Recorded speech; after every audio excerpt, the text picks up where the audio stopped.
we'll be going off of that just a little bit. I'm gonna make a couple of assumptions that you guys understand some things, but if not, definitely please say something.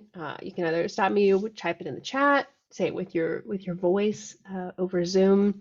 But today we're really going to be talking about like Allen and Heath protocols versus Dante, and what they mean, kind of how we can approach them, and maybe most importantly is where and when we might use each or both.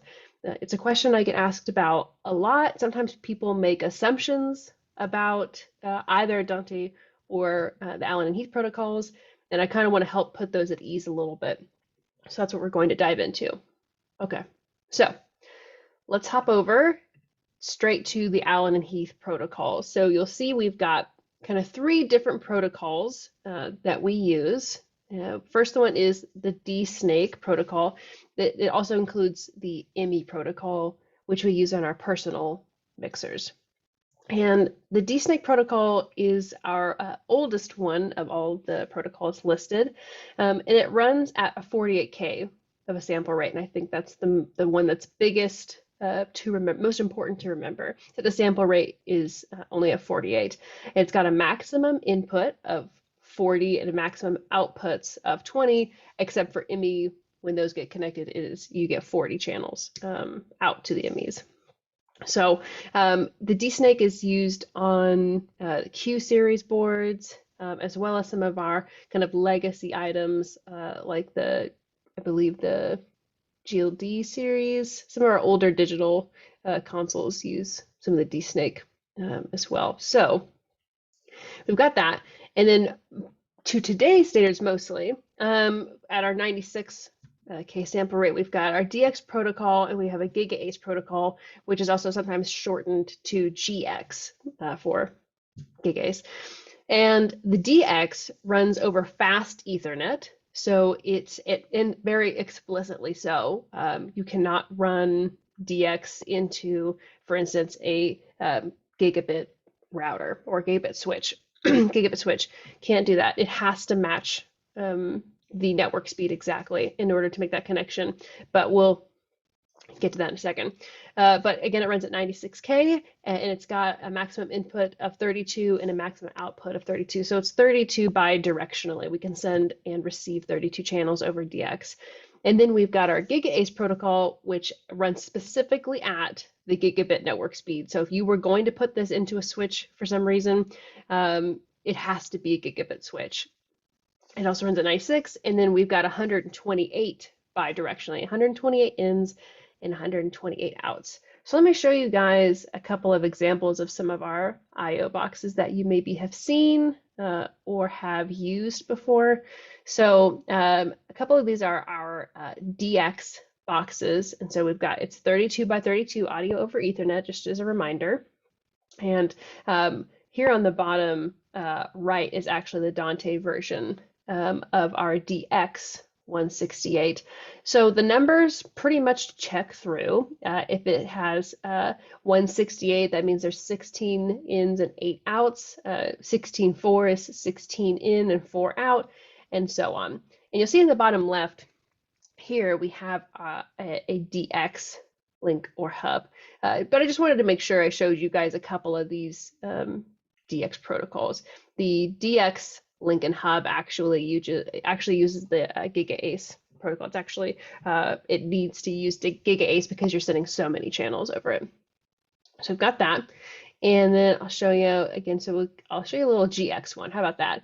So this is 128 bidirectionally audio over Ethernet. That's what AOE stands for. That means we can send audio over an Ethernet cable. So like a Cat6 or Cat5e. And I've just got a couple notes here about how many of these GX4816s can be connected to each unit, but this is our like big daddy IO expander.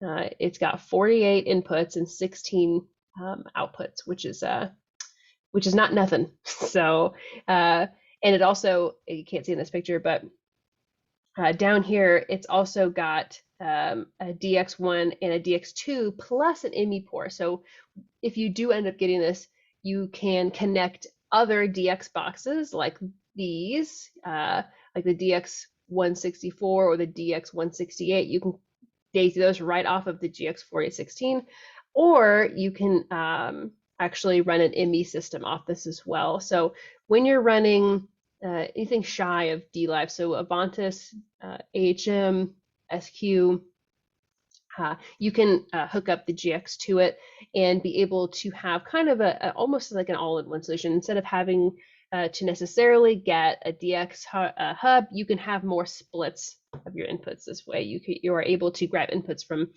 more locations all in one singular box, which is excellent. So and you can see we can put 2 of these onto an SQ system.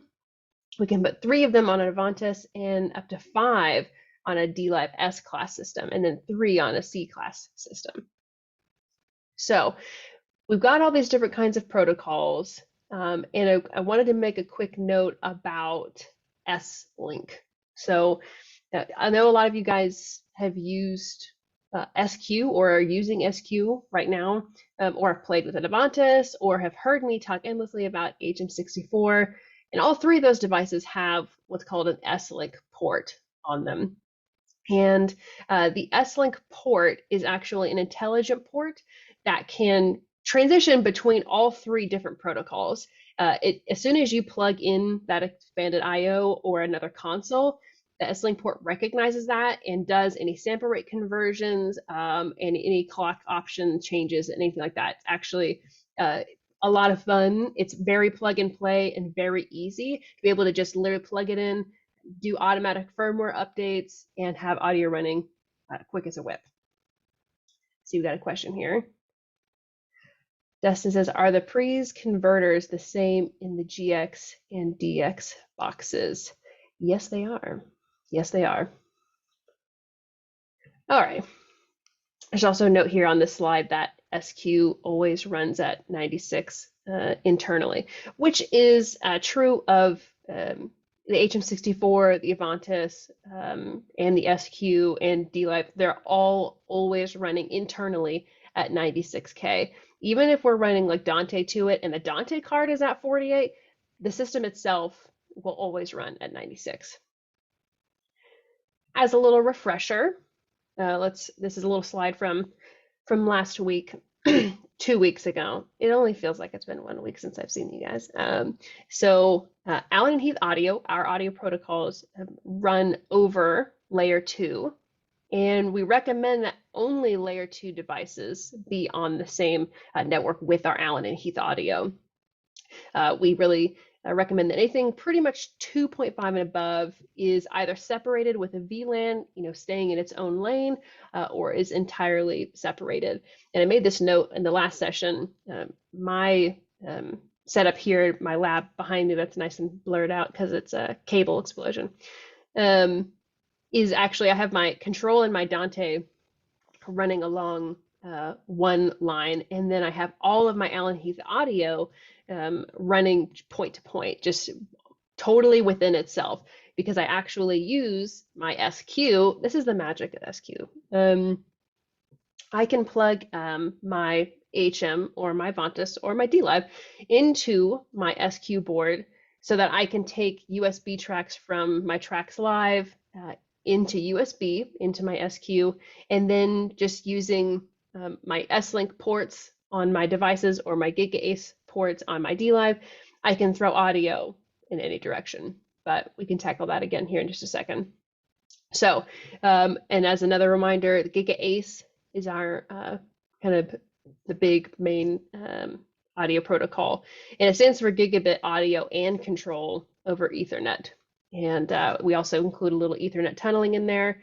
But of note especially is that its latency is about 52 microseconds, which is about a third of even Dante's lowest possible standard. So the GigaAce is actually happens between DLive and any of its connections, but also the DX hub is GigaAce. The mix racks to mix racks are GigaAce. And changing, going from Avantis and HM DLive to SQ, those are also GigaAce, because we can send up to 128 channels. And so that's kind of a really good way to think about it, is if it is likely that you may need to send up to 128, it's more than likely the connection automatically triggers to gig A. So when you connect a DLive to an SQ, uh, it automatically switches to gig A's. If you connect it to an HM, automatically switches to gig A's, because we can use tie lines to throw 128 channels bidirectionally without even using any of our channel processing. Okay, so also of note on this slide, so our control data, which is different than our audio, can be run alongside Dante and other layer 3 data. So here in my lab, where I'm just using point-to-point Allen Heath audio, but I've got my Dante and my control network all running through the same switches, because it's safe and it's totally okay. So Dante, out of curiosity, how many of you guys are Dante certified at any level, 1, 2, or 3, or have come and do Dante in the field, at work? How many of you guys have experience with Dante? I would love to hear the kinds of stuff you've done with it, or any projects you've worked on. Who's Sam Wallington is level 3. I'm working on my level 3. Actually, I'm going back right now and taking 1 and 2 again, because they updated it. So now there's a bunch of video stuff, and it's already more than I wanted to know about video, but I'm committed to this. So level 2, awesome. Destin's level 3. That level 3 is not a joke. It is not a joke thus far in my experience. That level 3 Dante certification is a bit of a beast. A little drier than I thought, but it's there's so much information in it. It's great. I've been taking notes, and I'm looking forward to finishing. Okay, yeah, looks like everybody, not everybody, but like a lot of people here have gotten experiences with it. And if you guys would be willing to share, I'd love to know what kinds of projects you're using Dante on. Let's see, Nona UMC says, 3, take some focus, hoping the new presentation has some more energy. So far, when I've been retaking level 1, it's like a completely fresh presentation with like a human being sitting here, there talking to you, and that's been a nice change. So there's that. But yeah, what projects have you guys used it on? If you guys have all these certifications, which are great, have they been in churches? Have you done like installs? Please share. I'll sip my coffee.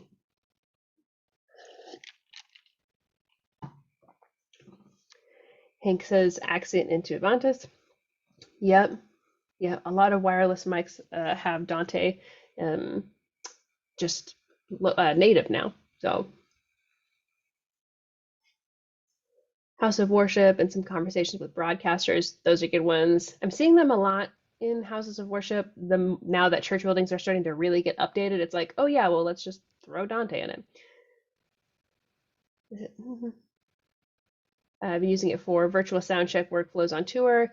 Perfect. That is a great. It's hard to argue with that. Being able to do virtual sound check with just a network cable is pretty neat. Let's see, and it says main stage, keys on stage, and passing audio to other parts of campus. Excellent. Yep, installs, house of worship, virtual sound check. Okay, yeah, pretty like large variation. And that's kind of what's fun about Dante, is that it's it's a little bit different, but William says digital audio networking through Ethernet. That's all that's your expertise. So for those that do not know or are not certified, Dante is in a sense just a proprietary audio over IP, as in Dante is proprietary. It's a branded protocol. A company makes this. AES 67 is not proprietary, as in nobody owns it. It's for other people to build things off of. That's why you see so often Dante is actually built off of the backbone of AES 67, which is why many devices can take Dante and AES 67. So proprietary audio over IP. So audio over IP is just a way to distribute audio over an IP network. In other words, you can send audio to a specific IP location. In fact, it has to be a specific IP location. And that's different from audio over Ethernet, because as I mentioned in our last session, Allen and Heath audio runs on layer 2.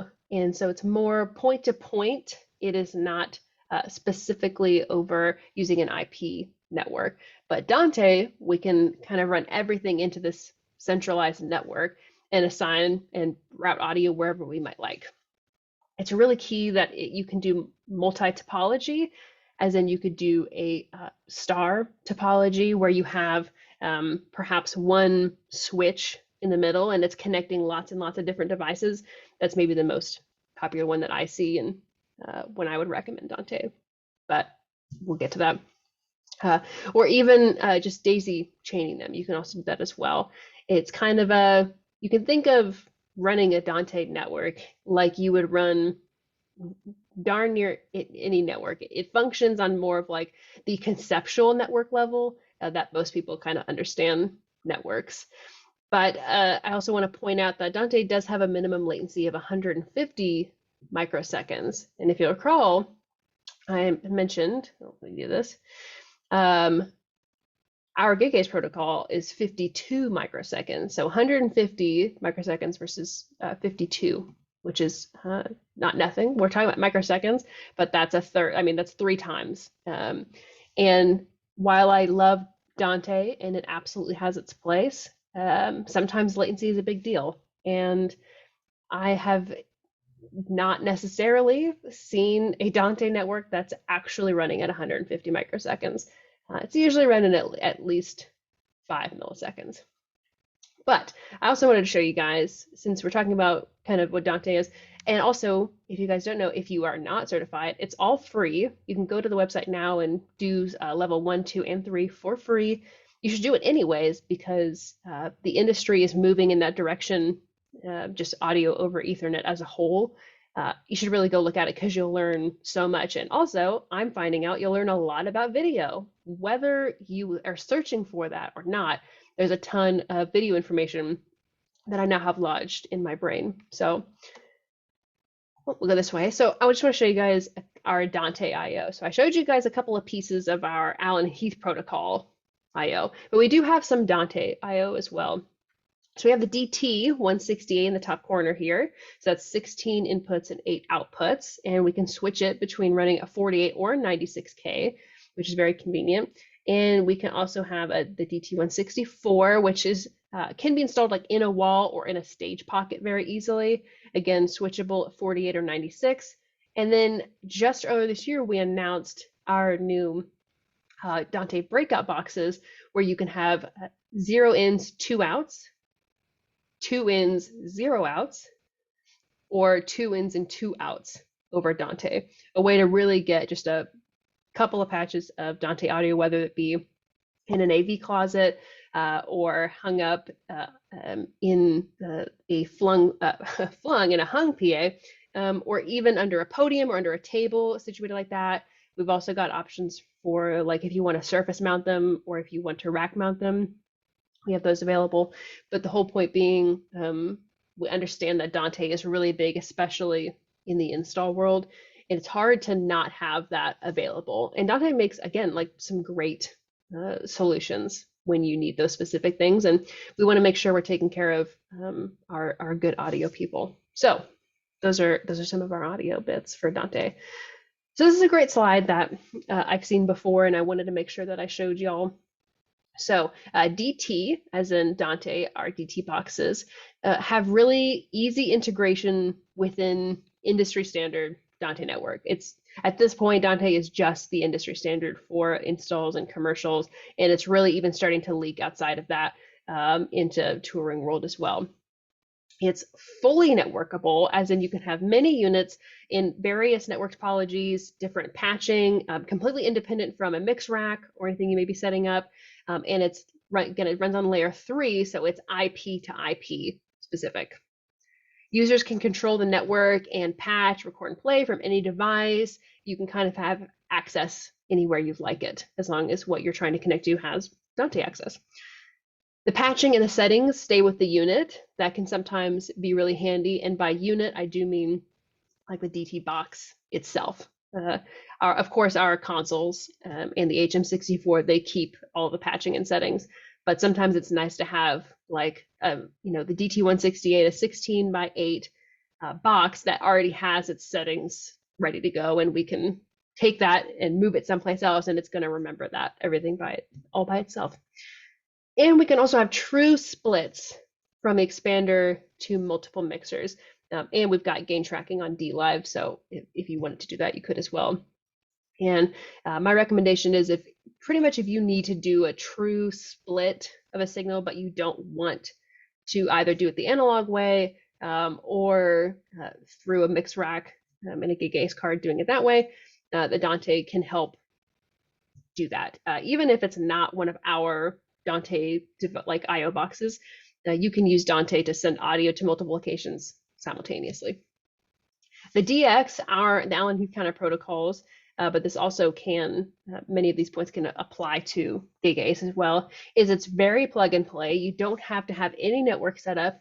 Like truly, like you plug in a cat 5E or higher into the IO box, you plug it into your SQ, Avantis, AHM, or DLive, and it recognizes it, does a sample rate conversion, it does automatic firmware matching, it does everything right at the plugin, and you're good to go.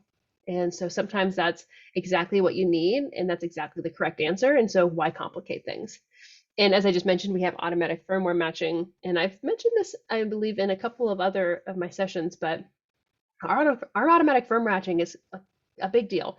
So essentially, if you plug in any of our IO boxes, or if you plug in our IP controllers or our GPIO, networkable GPIO, it does automatic firmware matching where the SQ or Avantis, for instance, will announce its firmware, and it listens to see what the peripheral says, and it announces its firmware. And if there's a mismatch, the SQ or the Avantis or the AHM or the DLive actually sends the down or upgrade firmware for it. So they're always functioning. It's never something we need to worry about. And it's all goes into that plug and play idea of like, we're literally just have to plug it in and we're solid.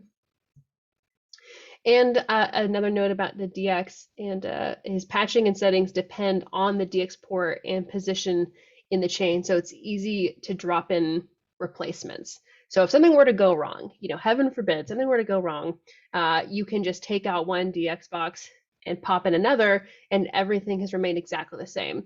Because the patching and the settings stay with the Dante units, you have to go and reprogram that if you were to do a swap out. And so again, it's just about making it easier if this were to happen, a swap out to truly be a drop in and drop out. So let's see here. DT168 would make a pretty killer little mobile recording rig. It would. It would. Absolutely. I think that's a great idea, doesn't it, actually? And okay, so now we're kind of at the question. I've heard all this stuff.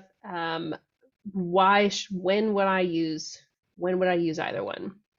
Okay, so again, this is a question I get asked all the time. A lot of my design calls that I get, helping with either about to commission stuff or spec gear with our consultants and integrators and our dealers and our reps, is okay. We can use Dante if we need to intermingle brands, because Dante is in so many other manufacturers. It's kind of easy to link them together.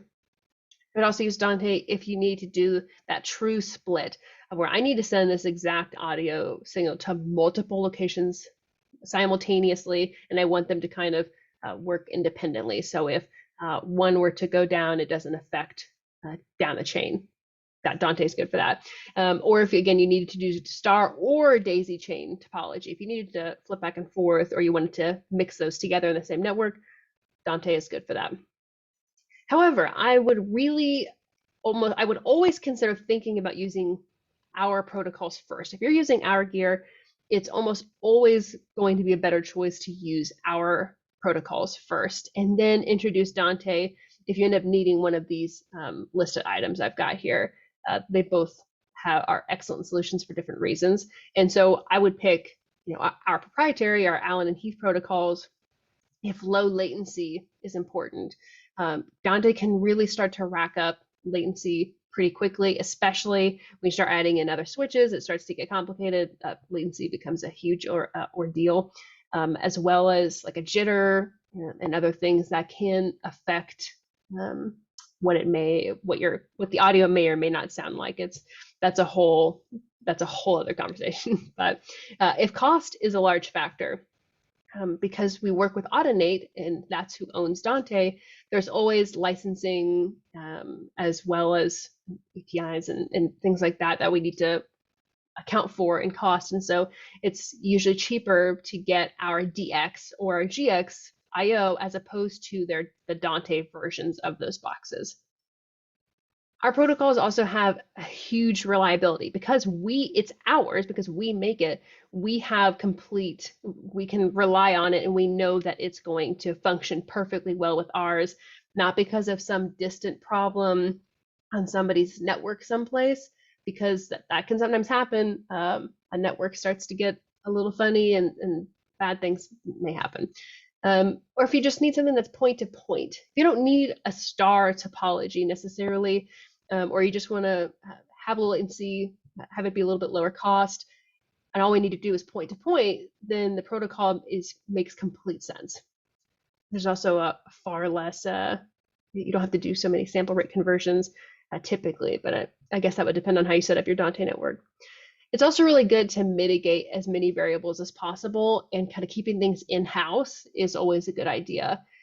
So again, because it's our protocols and we've spec'd it and we made it, it's easy for us to do the firmware matching automatically and being able to do point to point with extremely low latency at high resolution audio. It's easy to do that. And that kind of goes also back to the conversation of, well, we get things there so quickly and they operate at such a level that we don't have to worry about jitter or anything like that to the same degree that you need to worry about with Dante. And also, sometimes you don't want to or don't have one of access to you to use a separate computer for setup, because you have to have a computer to set up using Dante controller to actually set up each one of your IO boxes or anything in the Dante network. You have to go through that process first. Maybe you want just a plug and play. Again, this whole idea of this needs to function. I'm not concerned about it. Let me just plug in one cable here and one here, and I can do all of the programming and changes I need to inside of my console or inside of my AHM. So that's normally how I kind of split it up for people. It's like, well, tell me about your project. Like, what are you trying to do? I really need to understand the bigger idea, and then we can work backwards to find out the best solutions. But of course I'm biased. I clearly have an ampersand on my Polo right now, but I always prefer to go with our protocols just because they're so rock solid and they just like sound good. There's just so many less variables and everything else I've mentioned. So, okay, let's check out and see if I've got any questions here. And I'll leave this up. All right, so can you explain how gain is controlled and split by various mixers on the network? So, gain is controlled. It depends on the product. So our Dante DT 168 and 164, and I'll even go back. Let me go back to them so you guys can see what I'm talking about. Okay, so the DT 168 and the 164, we've got a free software called Dante preamp control, and you can download it on Mac or PC, and you can actually control the preamps, our preamps on the Dante network without having a console attached to it. When it is attached to a console, the console itself can adjust the gain. As far as splitting it with various mixers on the network, that is gain sharing, and Mike Bangs is definitely the expert on how the specificities of how shared gain works. And I can definitely reach out to him, and I will answer that in my email that I send out to see if I can get a nice little concise paragraph to send you guys on how gain sharing is working between surfaces or mixers on a network. So, any other questions? Anything you guys are curious about? What time is it? Made pretty good time.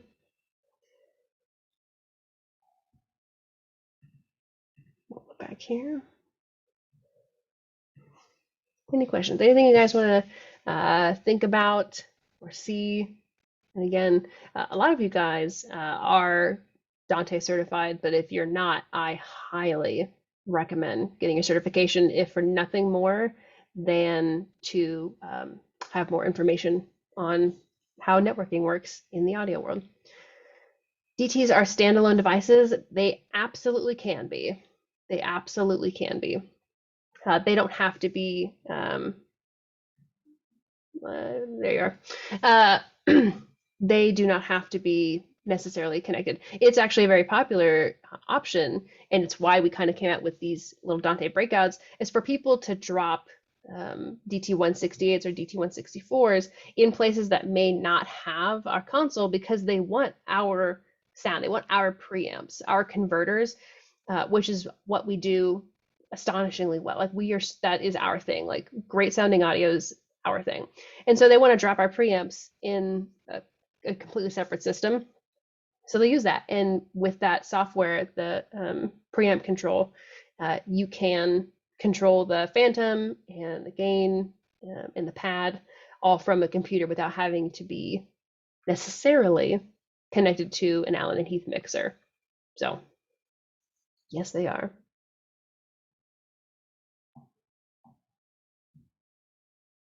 Okay. Any other questions? Anything you guys are curious about?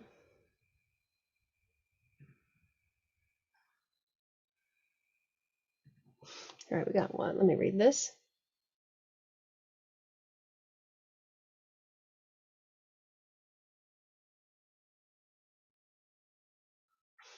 Let's see. I have a few wireless microphones with the ability to view the battery status on the DLive.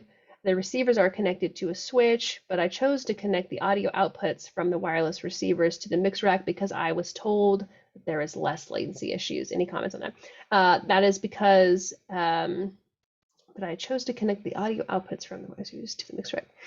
Yeah, because otherwise they would have to go through the Dante. Otherwise, that's correct, right, Les? And if that is true, and even if it's not through Dante, going straight into the mix rack because our stuff works so quickly. I mean, our latency is sub-millisecond from SQ up, maybe even Q. I know just off the top of my head that the HM64 runs at like 0.7 milliseconds. And so always going through straight into the mix rack is going to be much faster than having to go over the Dante network. Having the battery status viewable on the console, yes, it is. That is a secret amazing feature of DLive, is being able to see the battery status, because either the receivers are nowhere near you, or you have to have your A2 or somebody looking after it. That's always kind of a bit of a thing. But when you can view the status right on the channel in the preamp section of the processing, very nice. William says, is battery stat available on SQ? Unfortunately not. Unfortunately, it is not available on SQ. Sad face. I know. Well, hey, go to the forums. Put it in there and say, hey, is this a possibility? Is this a thing that we can do? Because I swear, we do firmware updates based on what everybody else wants. Like, it's user based. And so if enough people are saying it, plus people like me and Bangs are like, yeah, we want to see this, stuff happens. So I use sneakers now. Nice key to get battery status. Oh, I don't know about that. I would love to hear more about that, Sam. Status on Avantis. I know it's definitely being it's definitely in conversation with Avantis, and I know that it's not being ignored. We see everybody asking for it, and I wouldn't be surprised if we saw it down the road. Got to leave some goodies for DLive. Yeah, sometimes you got to leave a little extra goodies for the DLive. There are many. Oh, I see, Sam. You said sneakers. That's funny. Yes, using someone's tennis shoes to run back there and look and report back. Oh, that's fun. And it could totally go down a battery block in the time that happens. That's very funny, Sam. Okay. All right, looks like they've slowed down the questions just a little bit, but I will hang on here in case something pops up and you guys want to ask something. But otherwise, I hope you guys have a great rest of your Wednesday and look out for semester 4. I think Banks has a couple of catch-up classes to get in here.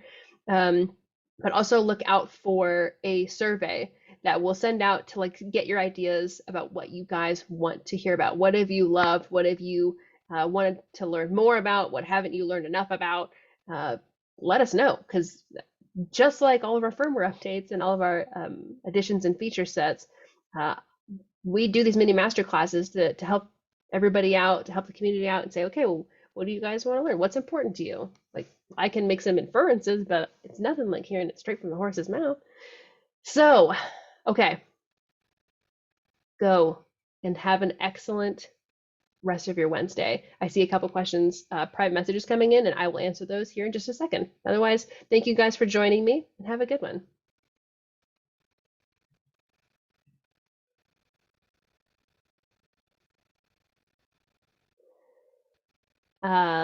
If Les is still on here, yes, Bangs is doing well. He just got a little bit busy. He's doing well, and you should see him next week.